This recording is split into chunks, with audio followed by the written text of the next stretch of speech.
Hello guys, this is Melba and today ay magpapahinga muna tayo sa paggawa ng ice cream. Dahil ngayong araw ang gagawin natin ay magluluto po tayo ng iba't ibang uri ng kakanin. At yung una nga po nating lulutuin ay ang ating pichi-pichi. Siya po ang ating unang lulutuin dahil medyo marami po at itong mixture natin at medyo matagal po ito bago maluto. 30 minutes po yan sa ating steamer or depende din po sa kapal ng mixture na nilagay ninyo. While steaming po ay mag-prepare naman po tayo ng ating ingredients for our puto kutsinta. Pagkatapos pong maglagay ng lahat ng ingredients ay lalagyan na po natin yan ng tubig at hahaluin lang po lahat-lahat yung mga ingredients na nilagay natin. Yung lulutuin po natin dito ay classic kutsinta lang, kaya naglagay po tayo ng light color orange dito. Naglagay rin po tayo ng ating lye water. Katapos po mahalo yon ay chinek na natin yung ating pichi-pichi at okay na nga po at kinuha na natin sa kalan. At dahil wala tayong videographer ay tayo rin po ay magpapatong-patong lang ng ating camera. At ayan na nga po ay tinatanggal na natin sa steamer yung ating pichi-pichi. Iko-cool down lang po natin yan at ito na nga po yung ating next na lulutuin ay ang ating kutsinta.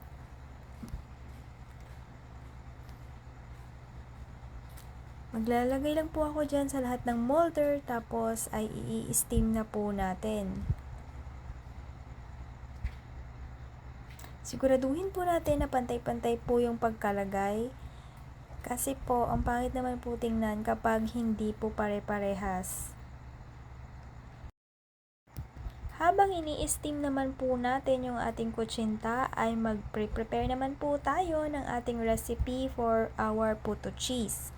So, ilalagay lang po natin dyan yung lahat ng mga dry ingredients. Pagkatapos ay i-set aside lang muna. At titingnan na naman po natin yung ating lulutong kutsinta. Pagkaluto na po ay hahanguin lang po natin sa kalan at ipapa-cool down na rin po.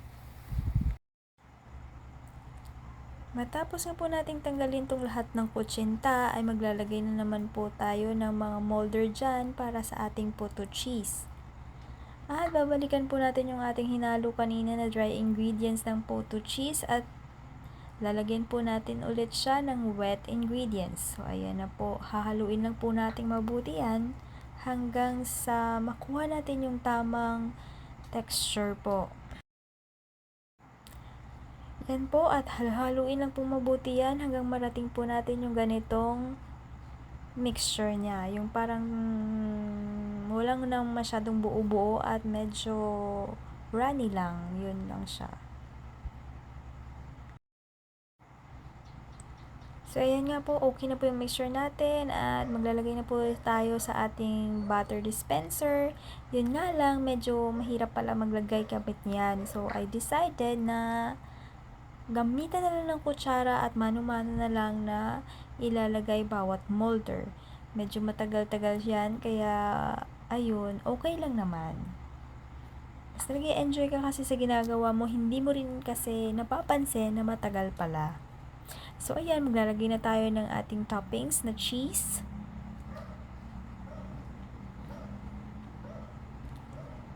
Medyo marami po yan, kaya kailangan nating bilisan.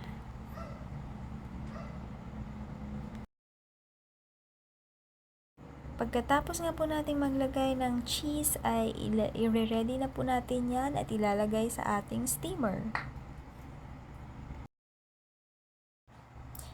Pagkatapos na po ng ilang minuto ay ito na nga po yung ating finished product na puto cheese. At ito naman po lahat-lahat yung ating mga pina-cool down na mga kakanina na luto na natin. So, pagkatapos nga po ay mag-unmold na po tayo ng lahat-lahat ng ating mga kakanin. Medyo marami po yan kaya kailangan na po nating upuan yan kasi nangangalay na po yung paa ko dyan. Hindi nga lang masyadong halata pero carry pa rin yan. Upo lang kunwari, pero sa totoo lang ay medyo pagod na ho tayo dyan. Smile na lang daw kahit pagod na tayo dyan. Pagkatapos nga po nating mag-unmold ng lahat-lahat ng ating mga kakanin ay it's time na rin po para mag-coat na po tayo. Yung una ko nga pong kinote dyan ay ang ating pichi-pichi. Yan kasi yung unang-una nating i-arrange sa gitna ng ating bilao, kaya siya yung una kong kinote. Tapos mag-a-assemble na po tayo. Ayan na po yung itsura niya. Nailagay na po natin sa gitna yung ating pichi-pichi at saka sa gilid naman yung kutsinta. Pagkatapos po ay, dahil masikip po yung lagayan, so wala na akong choice, dahil wala nang oras, ay ipinatong ko na lang po yung puto cheese natin sa taas. That's all for today at mukhang napasaya naman natin yung ating customers. See you on the next video. Bye-bye!